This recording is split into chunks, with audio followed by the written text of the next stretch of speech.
chef ណាក់សូមអញ្ជើញបងប្អូនទាំងអស់គ្នាមកចូលរួមដំណើរជាមួយនាងខ្ញុំក្នុងការស្វែងរកបងប្អូនស្ត្រីគំរូនៅក្នុងភូមិផ្សេងៗគ្នាដើម្បីយល់ដឹងអំពីការធ្វើម្ហូបជាលក្ខណៈគ្រួសារដែលផ្ដល់ឲ្យនូវសុខភាពល្អ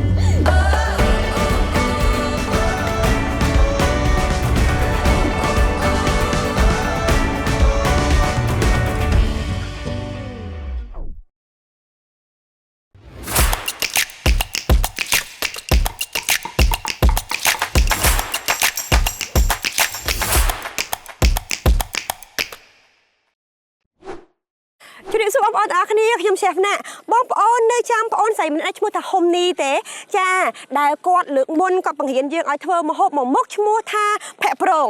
ហើយគាត់ហ្នឹងគឺជាសមាជិកក្រុមថែទាំឥឡូវតោះយើងទៅរកគាត់ទាំងអស់គ្នាណាចាហើយកុំភ្លេចរៀនសូត្រឲ្យបានច្រើនមែនតើរឿងនេះណាបងប្អូនសូមអញ្ជើញជម្រាបសួរអូនជម្រាបសួរជម្រាបសួរចាជម្រាបសួរធ្វើអីហ្នឹងនេះពងពុកអស់អើយឃើញពុកអស់សួរពុកអស់ទៀតជម្រាបសួរអ្នកគ្រូយ៉ាពុកស្រីសួរហូបហូបមិនហ្នឹងចងាយបែកញើសបែកអីស្រេចទឹកស្រេចអីចាតាំងពីណានោះចាអញ្ចឹងហ្នឹងធ្វើម្ហូបអីណោះហ្នឹងធ្វើម្ហូបស្លប្រហើរគ្រឿងឲ្យប្រហិតកូនត្រីហ្នឹងឯងអូននេះបងឃ្លានណាយើងទៅធ្វើអ្នកគ្រូថ្ងៃនេះខ្ញុំអត់បានធ្វើម្ហូបទេព្រោះថ្ងៃនេះប្តីខ្ញុំអ្នកធ្វើម្ហូបមិនត្រឹមតែចេះរឿងពុះអស់ពុះអីកម្លាំងប៉ុណ្ណឹងអីណាធ្វើម្ហូបទៀតអាយ៉ាទៅណាបងអរគុណហើយដែលបានព្រមស្ម័គ្រចិត្តធ្វើម្ហូបឲ្យបងថ្ងៃហ្នឹងណាចាហើយម្ហូបយើងថ្ងៃនេះឈ្មោះអីអូនស្លប្រហើរគ្រឿងប្រហិតកូនត្រីថាហេតុអីបាននឹកឃើញចង់ធ្វើម្ហូបហ្នឹងព្រោះម្ហូបហ្នឹងវាសម្បូរវីតាមីនវាជួយសារពាង្គកាយខ្លួនយើងឲ្យរឹងមាំចាឥឡូវបន្តទៀតត្មងទៅគ្រឿងផ្សំយើងមានអីខ្លះទៅទឿនមានល្ពៅកលាចដលងអាណូងត្រាវខ្ទឹមល្មៀតគល់ស្លឹកគ្រៃជាយតអូចានេះដូចជាអំបិលនេះស្ករត្នោតប្រហុកអានេះទឹកត្រីលឹកផ្ទីលឹកងប់ហើយនឹងលឹកបាវាមានសារធាតុវីតាមីនសារធាតុរ៉ែវាជួយទប់ស្កាត់ជំងឺផ្សេងៗទៀតនេះតាមបងដឹងណាពណ៌លឿងណាដូចល្ពៅឬក៏ដលងហ្នឹងណាវាក៏ជួយយើងសម្បើមដែរដោយសារតែវានឹងជួយភ្នែកយើងឲ្យមើលភ្លឺណាចាអញ្ចឹងបើសិនជាឲ្យក្មេងៗញ៉ាំល្អមែនទេហ្នឹងហើយអូនអានេះត្រីអីហ្នឹងអូនហ្នឹងកូនត្រីរៀលអូអូនកូនត្រីអញ្ចឹងតើវាផ្ដល់ប្រយោជន៍ឲ្យសុខភាពយើងមិនទៅអូនហ្នឹងវាសម្បូរកាសជោមអីធ្វើឲ្យយើងហូបទៅមានកម្លាំងមាំមួនដូចជាកូនយើងកូនតូចៗអីយើងអាចញ៉ាំទៅវាលូតលាស់បានធំអូពិសេសណាស់ណាឥឡូវយើងទៅចំអិនត្មងទៅអីតែមុនទៅចំអិនយើងលាងដៃសិនតោះឥឡូវទៅលាងដៃទាំងអស់គ្នាត្មងទៅហើយយើងធ្វើម្ហូបណាយើងត្រូវលាងដៃជាមួយសាប៊ូនិងជម្រះជាមួយទឹកស្អាតឲ្យបានត្រឹមត្រូវមុនពេលរៀបចំម្ហូបអាហារ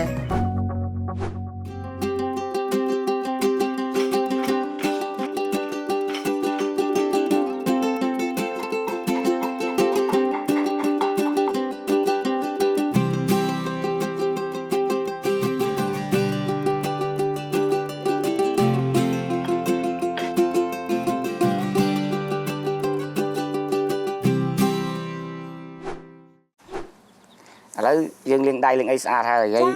គ្រឿងផ្សំយើងក៏ធ្វើហើយដែរហើយរបស់យើងក៏លាងស្អាតហើយដែរយកទឹកស្អាតមកដាំឲ្យពុះមកអូបាទឥឡូវយើងចាប់ផ្ដើមជ្រុំប្រហុកលេងមកប្រហុកដាក់មួយស្លាបព្រាទៅបាទទឿនអើយចាហើយគ្រឿងផ្សំរបស់ប្រហិតត្រីនេះមានស្អីគេខ្លះតើអូនមានគ្រឿងគល់ស្លឹកគ្រៃបុកហើយនឹងប្រហុកអង្គហើយនឹងត្រីចិញ្ច្រាំដាក់លាបព្រាយើងមកយើងដាក់ជ្រលក់ទឹកមកយើងដុសម្ដងលាបព្រាម្ដងលាបព្រាទៅអូអញ្ចឹងអីអូនទឿនហើយមិនបានធ្វើប្រហិតត្រីនឹងអូនព្រោះអីប្រហិតនឹងវាឆ្ងាញ់វាជួយឲ្យរាងកាយយើងមាំមួនកូនយើងញ៉ាំទៅវាលូតកម្ពស់បានល្អចុះចំពោះពពួកសាច់ឬក៏ពួកត្រីអញ្ចឹងយើងត្រូវចំអិនវាមិនទៅអូនវាត្រូវចំអិនវាមុនបន្លែព្រោះអីយើងសម្រាប់មេរោគវាឲ្យបានយូរអញ្ចឹងបានយើងដាក់ត្រីមុនចាតាបងឥឡូវប្រហិតយើងដែតហើយដែតហ្នឹងវាមិនអូនវាថាវាឆ្អិនហើយយើងចាប់ដើមដាក់បន្លែរឹងមកបើសិនជាយើងញ៉ាំពណ៌កាន់តែច្រើនគឺមានថាក៏កាន់តែល្អដែរបន្លែយើងដាក់រឹងយូរដែរហើយឥឡូវយើងថែមគ្រឿងផ្សំយើងមកទឹកត្រីប្រហែលប្រហែលដែរអូនមិនដល់ម្លឹកព្រាពេកទេអំបិលបន្តិចបាន កុំប្រើអំបិលឬក៏ជាតិប្រៃច្រើនពេកចាដោយសារតែវានឹងអាចបង្កឲ្យយើងមានជំងឺគាំងបេះដូងហើយនឹងលើឈាមទៀតមិនចឹងណោះចាចុះឥឡូវយើងធ្វើអីទៀតអូន ស្ករត្នោតតិចមក អូស្ករត្នោតស្រុកយើងមែនទេ បាទ ចាដាក់ប្រហែលអូន ដាក់មកល្មមហ្នឹង អូខេបងប្អូនទាំងអស់គ្នាឆ្លាតទេចាទុកគ្រឿងខាងក្រៅបន្ថែមទៀតដើម្បីឲ្យវាចេញពណ៌ស្អាតណោះចាអូណាតំណងណាចា ឥឡូវបិទកម្របឲ្យវាពុះសិនមក អូចាឥឡូវបងដាក់ចូលហ្មងណា បាទដាក់នៅមក 1 2 3 ឥឡូវទឹកយើងពុះហើយ ចាចាហើយឥឡូវធ្វើអីទៀត ឥឡូវយើងដាក់បន្លែបៃតងយើងមកបាទបាទ ចាចា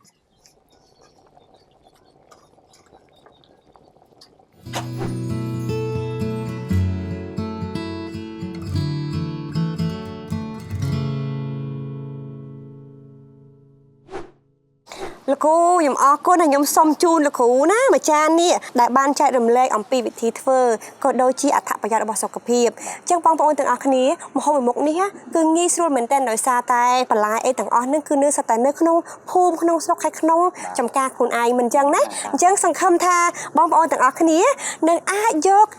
គន្លឹះសំខាន់ដែលលោកគ្រូបានចែករំលែកជាមួយពួកយើងទៅអនុវត្តនៅផ្ទះទាំងអស់គ្នាហើយសម្រាប់ពេលនេះខ្ញុំសូមអរគុណលោកគ្រូម្ដងទៀតហើយក៏សូមអរគុណបងប្អូនទាំងអស់គ្នាដែលបានចូលរួមជាមួយពួកយើងអរគុណច្រើនជម្រាបលា